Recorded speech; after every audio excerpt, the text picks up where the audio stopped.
बिस्मिल्लाहिर्रहमानिर्रहीम। अस्सलाम वालेकुम माय डियर स्टूडेंट्स, मैं हूं आपका physics teacher Fawad Tahir Kaikaus. Welcome to Spike group of colleges online classes. Students, last lecture में हम लोगों ने शॉर्ट क्वेश्चंस देखे, सारे के सारे शॉर्ट क्वेश्चंस डिटेल में आपको पढ़ाए गए। स्टूडेंट्स, आज हम न्यूमेरिकल्स का आगाज़ कर रहे हैं। इसके न्यूमेरिकल भी बहुत इम्पोर्टेंट हैं। अभी न्यूमेरिकल्स में हम लोग जितने भी न्यूमेरिकल्स आज के सेशन में होते हैं वो हम करते हैं। तो आइए हम न्यूमेरिकल्स की तरफ बढ़ते हैं। पहला प्रॉब्लम है जी, हमारे पास पहला न्यूमेरिकल है, compare magnitudes of electrical and gravitational forces. कहता है जी कि ग्रेविटेशनल फोर्स और इलेक्ट्रिकल फोर्स को आपस में कंपेयर करना है। तो स्टूडेंट्स, जब भी हम कंपेयर करते हैं ना, तो कंपेयर हम लोग हमेशा उनकी रेशो लेते हैं। तो उसका मतलब है हम लोगों ने इलेक्ट्रिकल और ग्रेविटेशनल फोर्सेस की रेशो लेनी है। अच्छा, अब आगे वो क्या कह रहा है? कहता है जी कि उन ऑब्जेक्ट्स की लेनी है, ऑन एन ऑब्जेक्ट जिनका मैस 10 ग्राम है और उनके ऊपर चार्ज 20 माइक्रोकूलम है, by an identical object. This is the keyword जो कि आपको आसानी की तरफ लेके जाएगा। यानी कि वो कहना चाह रहा है कि जो ऑब्जेक्ट है ना, वो अपने जैसे ही ऑब्जेक्ट के साथ अट्रैक्ट कर रहा है या रिपेल कर रहा है या जो भी है, यानी कि दोनों ऑब्जेक्ट्स सेम हैं हर लिहाज से। आइडेंटिकल का मतलब है हर लिहाज से सेम। उनके ऊपर मैस भी सेम होगा, उनके ऊपर चार्ज भी सेम होगा, और उनके दरमियान में फासला 10 सेंटीमीटर का है। जबकि जी की वैल्यू उसने ना भी दी हो तो आपको मालूम होनी चाहिए। स्टूडेंट्स, न्यूमेरिकल को करने के लिए आपको सबसे पहले उसका डाटा लिखना है। डाटा में आप देख रहे हैं कि उसने mass of the one object, मैंने उसको m1 कह दिया। फर्स्ट ऑब्जेक्ट का मैस उसने 10 ग्राम लिया था। हमारे पास सिस्टम इंटरनेशनल में यूनिट केजी है। ग्राम को केजी में करेंगे तो 1000 से डिवाइड करेंगे। डिवाइड करने के बाद आपके पास उसका मैस निकल आएगा 0.01 KG. Mass of the second object m2 मैंने इसको नाम दिया है। सेकंड ऑब्जेक्ट का मैस भी चूंकि आइडेंटिकल है तो हम 10 ग्राम लेंगे, सेम वही हमारे पास 0.01 केजी निकलेगा। सेकंड जी, हमारे पास चूंकि उसने कहा है कि चार्ज 20 माइक्रोकूलम है, तो मैंने वन ऑब्जेक्ट जो पहला है उसको Q1 कह दिया। 20 माइक्रोकूलम, माइक्रो होता है बेटा 10 की पावर -6, मैंने इसको लिख दिया तो 20 10 की पावर -6 आ गया। सेकंड ऑब्जेक्ट भी चूंकि आइडेंटिकल है तो उसके ऊपर भी चार्ज सेम होगा, मैंने उसको Q2 लिख दिया तो वो भी 20 10 की पावर -6 होगा। प्लस वो आपसे कह रहा है कि दोनों के दरमियान में डिस्टेंस 10 सेंटीमीटर का है, तो R मैंने यहाँ पर 10 सेंटीमीटर लिया। डिस्टेंस हमारे पास मीटर में होता है ऐसा यूनिट्स के अंदर, तो सेंटीमीटर को मीटर में करूँगा तो मैं इसको 100 से डिवाइड कर दूंगा, because 1 metre equals to 100 centimetre. तो 100 से डिवाइड करूँगा तो मेरे पास 0.1 मीटर निकल आएगा। इस तरह से मैंने डाटा इसका लिखना है। सबसे पहले जो भी न्यूमेरिकल उसने दिया हो, न्यूमेरिकल को अच्छे तरीके से अंडरस्टैंड करें। जो कुछ भी उसने न्यूमेरिकल में दिया है उसको डाटा के अंदर लिख लें। फिर सेकंड आप लोगों ने बताना है कि आपने फाइंड क्या करना है। तो नेक्स्ट आ जाएगा जी, to find comparison of forces करना है इलेक्ट्रिकल एंड ग्रेविटेशनल का। तो जैसे कि मैंने आपको स्टेटमेंट पढ़ के ही बता दिया था, कंपैरिजन का मतलब है रेशो, तो आप FE/FG कैलकुलेट करेंगे। ठीक है स्टूडेंट्स, अब इसको करने का तरीका क्या है कि आप इलेक्ट्रिकल फोर्स कैलकुलेट करें, ग्रेविटेशनल फोर्स कैलकुलेट करें, यहाँ पे वैल्यूज़ लगा दें और सोल्व कर लें। स्टूडेंट, ये इसका सोल्यूशन मैंने आपके सामने रखा है। इलेक्ट्रिकल फोर्स का फॉर्मूला ये होता है FE=K Q1 Q2/R²। K की वैल्यू आपको मालूम होनी चाहिए, 9 10 की पावर 9 न्यूटन मीटर स्क्वायर पर कूलम स्क्वायर होती है।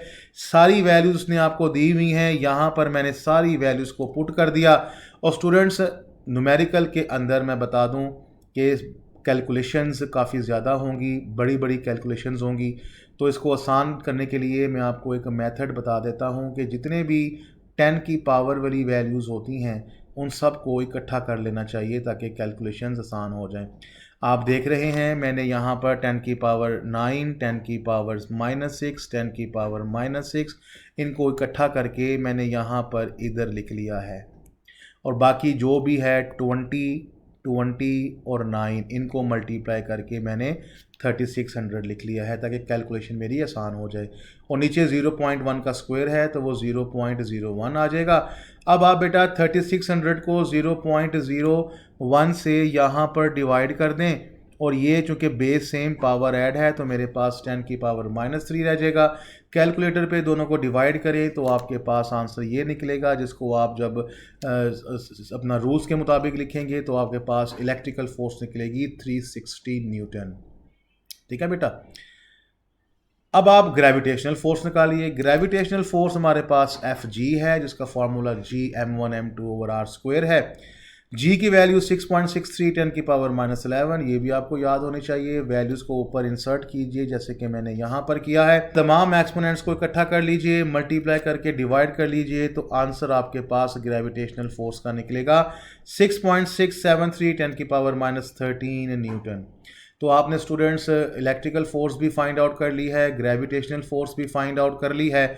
जब आप इनकी वैल्यूज़ को इंसर्ट करेंगे, डिवाइड करेंगे तो आपके पास आंसर निकलेगा 5.4 10 की पावर 14। इसका बेटा जी कोई भी यूनिट नहीं होगा, ज़हन में रखिएगा। There is no unit for the ratio because दोनों सेम फिज़िकल क्वांटिटीज़ की रेशो हैं, यानी कि दोनों की दोनों फोर्सेस हैं, तो दोनों न्यूटन कट जाएंगे। तो एंड में आपने बेटा रिजल्ट लिखना है कि कंपैरिजन ऑफ फोर्सेस हमारे पास 5.4 10 की पावर जो है वो 14 है। ठीक है जी।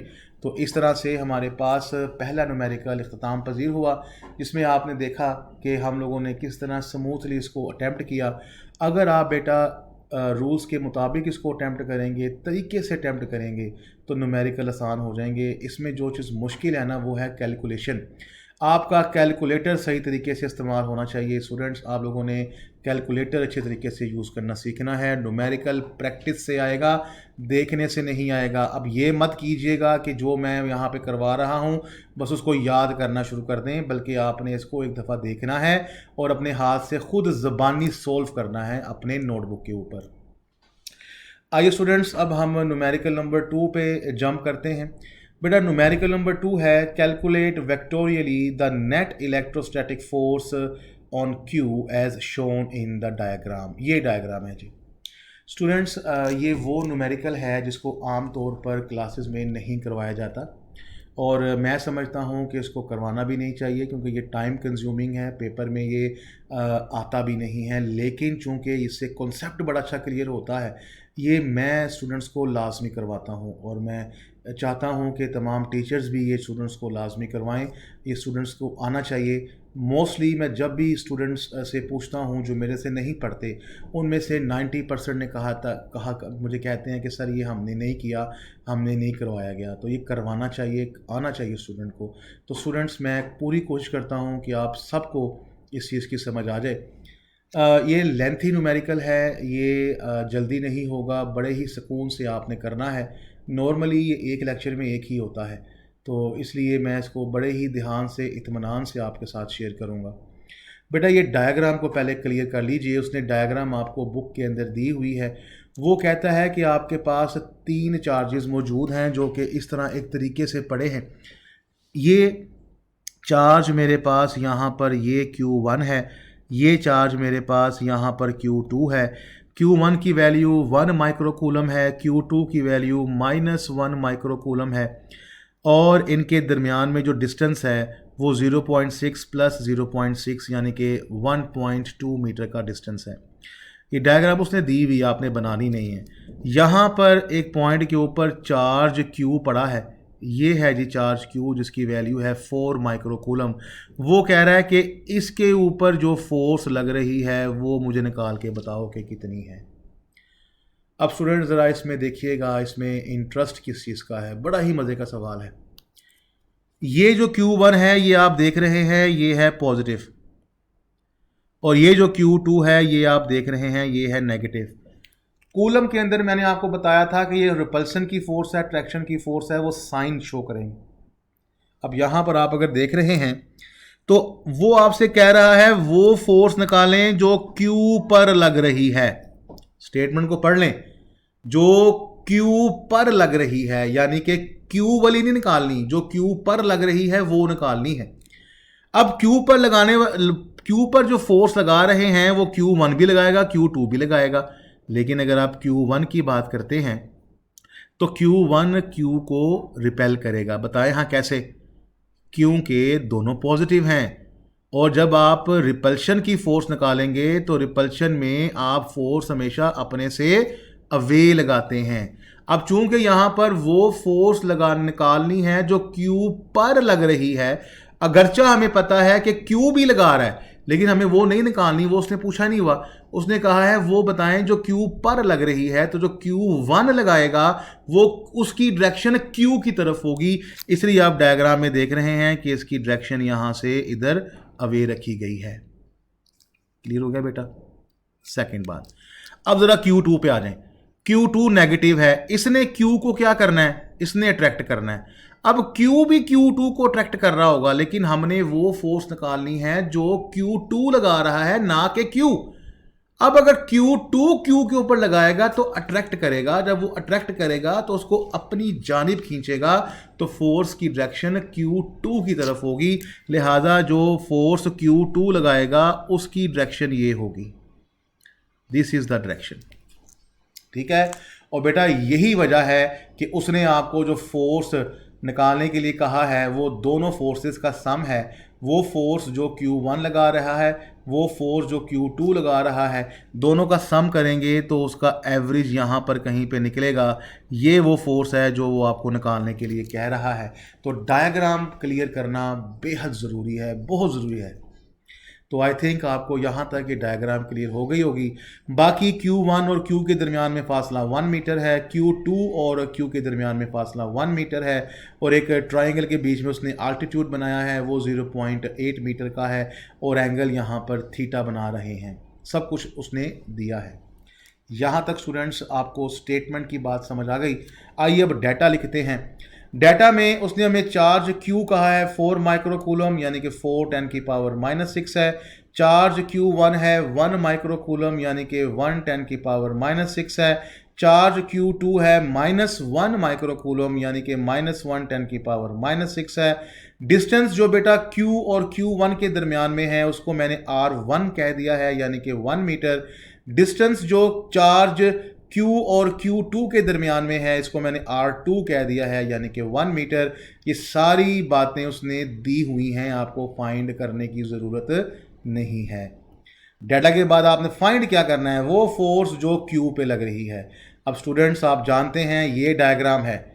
अब इस डायग्राम को मैं बहुत ज़्यादा इलेबोरेट करने लगा हूँ ताकि हम लोग वर्किंग की तरफ जा सकें।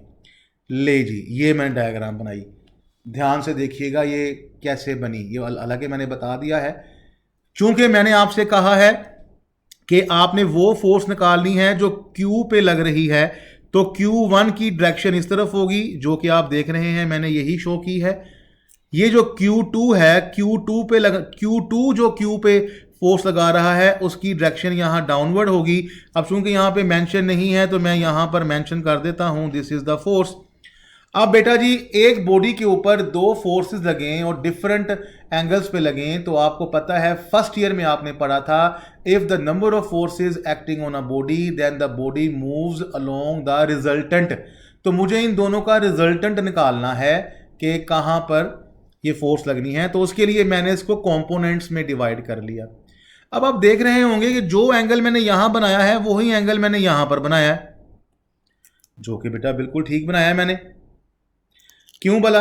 क्योंकि बेटा एक थ्योरम है जो मैं आपके साथ शेयर करूंगा। वो थ्योरम ये है कि वो एंगल जो बिटवीन लाइंस बनता है वो इक्वल टू होता है वो एंगल जो बिटवीन देयर नॉर्मल्स होता है।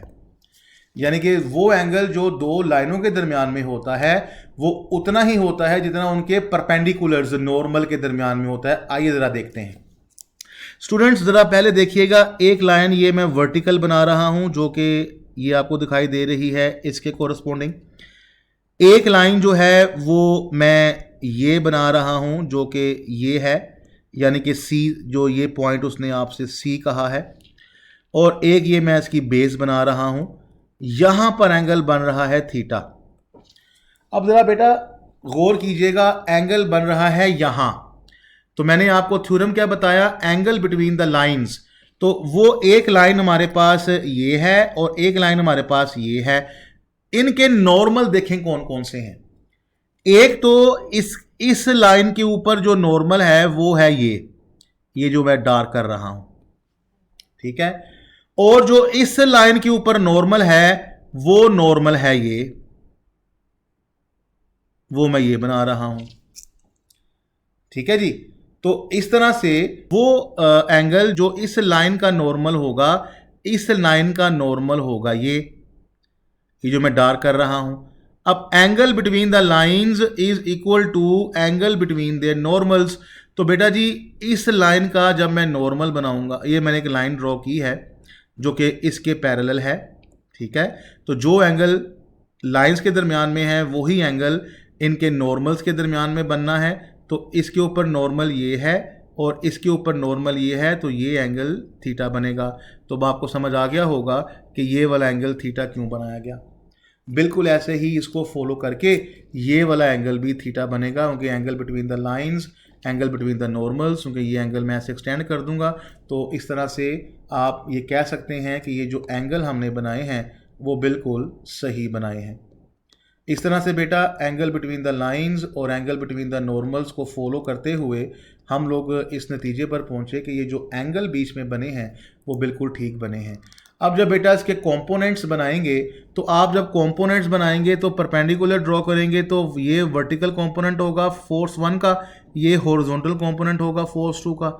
ऐसे ही ये कंपोनेंट बनाएंगे तो एंगल के सामने परपेंडिकुलर है, ये वर्टिकल कंपोनेंट है, ये हॉरिजॉन्टल कंपोनेंट है।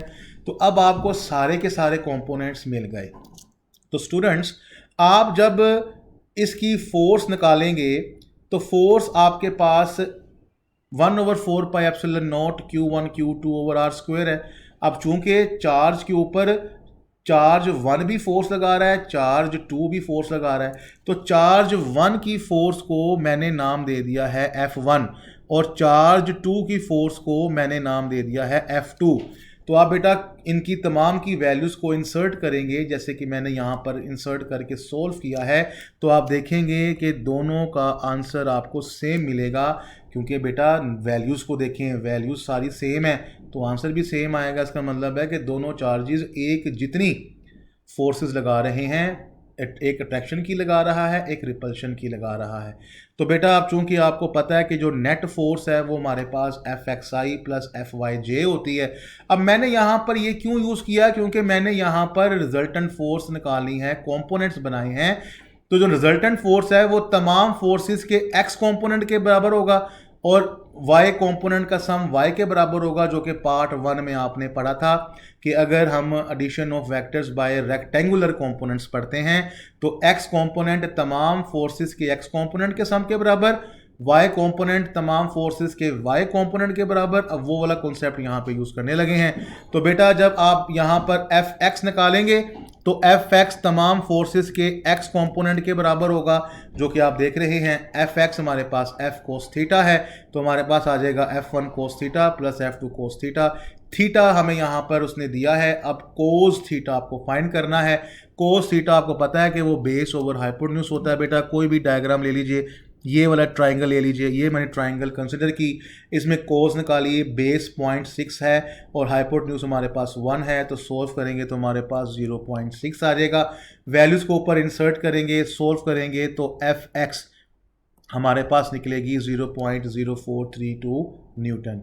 बिल्कुल इसी को फॉलो करते हुए Fy निकालेंगे, F1y प्लस, आप डायग्राम में देखिए F1y और F2y दोनों ऑपोजिट हैं। अगर ये दोनों ऑपोजिट हैं तो इनमें से एक नेगेटिव होगी, बिकॉज डायरेक्शन रिवर्स हो रही है। तो नेगेटिव करेंगे तो ये आएगा, वैल्यूज पुट करेंगे तो ये आएगा। अब बेटा यहाँ पे मैंने साइन थीटा इसलिए कैलकुलेट नहीं किया क्योंकि ये वाली वैल्यू मेरे पास पॉजिटिव है, ये वाली वैल्यू मेरे पास नेगेटिव है, ये दोनों कैंसिल आउट हो जाएंगी। तो हमारे पास जो y कॉम्पोनेंट है वो 0 निकलना है। ठीक हो गया। अब आप जब वैल्यूज को पुट करेंगे यहाँ पर Fx और Fy की जगह पे मैग्नीट्यूड निकालेंगे तो x का स्क्वायर प्लस y का स्क्वायर, ये आ जाएगा, सोल्व करेंगे तो ये निकलेगा। ये उसके पास मैग्नीट्यूड निकली है जो कि आपकी बुक का आंसर भी है। ये भी मैग्नीट्यूड निकाली है। Force is a vector. Vector के लिए डायरेक्शन चाहिए, और पार्ट 1 में आपने पढ़ा था कि डायरेक्शन के लिए आपने देखना है कौन सा क्वाड्रेंट है। और अगर आप बेटा x और y की वैल्यूज को देखें, x की वैल्यू पॉजिटिव है, y की वैल्यू भी पॉजिटिव है, तो दोनों की दोनों हमारे पास फर्स्ट क्वाड्रेंट को शो कर रही हैं। और फर्स्ट क्वाड्रेंट में फॉर्मूला होता है tangent is equal to F Y over F X. तो जब आप इसकी वैल्यू पुट करेंगे तो एंगल आपके पास क्या निकला? जीरो। जीरो इसलिए निकला बेटा क्योंकि y आपके पास जीरो आ रहा है, तो फोर्स y की तरफ नहीं लग रही, फोर्स सारी की सारी x की तरफ लग रही है। अब चूंकि बेटा ये x की तरफ लग रही है, तो x की तरफ दिखाने के लिए आप हमेशा यूनिट वेक्टर का सहारा लेते हैं, तो मैंने यहां पर I लगा दिया। इस तरह से बेटा हमारे पास फोर्स निकला है 0.0432 I न्यूटन। ये इसका रिजल्ट है। तो आप बता रहे हैं कि इस चार्ज Q के ऊपर लगने वाली जो टोटल फोर्स है वो 0.0432 है, और ये एक्स एक्सिस की तरफ लग रही है। इस तरह से बेटा ये एक लंबा चौड़ा सा न्यूमेरिकल था, बहुत ही इंटरेस्टिंग, थोड़ा सा मुश्किल है। मैं आपको कहूँगा इसको 2 से 3 दफ़ा देखें, बार बार देखें, कॉन्सेप्ट लें, इंशाल्लाह हो जाएगा। यहाँ तक आज रखते हैं बेटा। नेक्स्ट न्यूमेरिकल नेक्स्ट लेक्चर में। अपने टीचर को इजाज़त दीजिए। अल्लाह हाफिज़।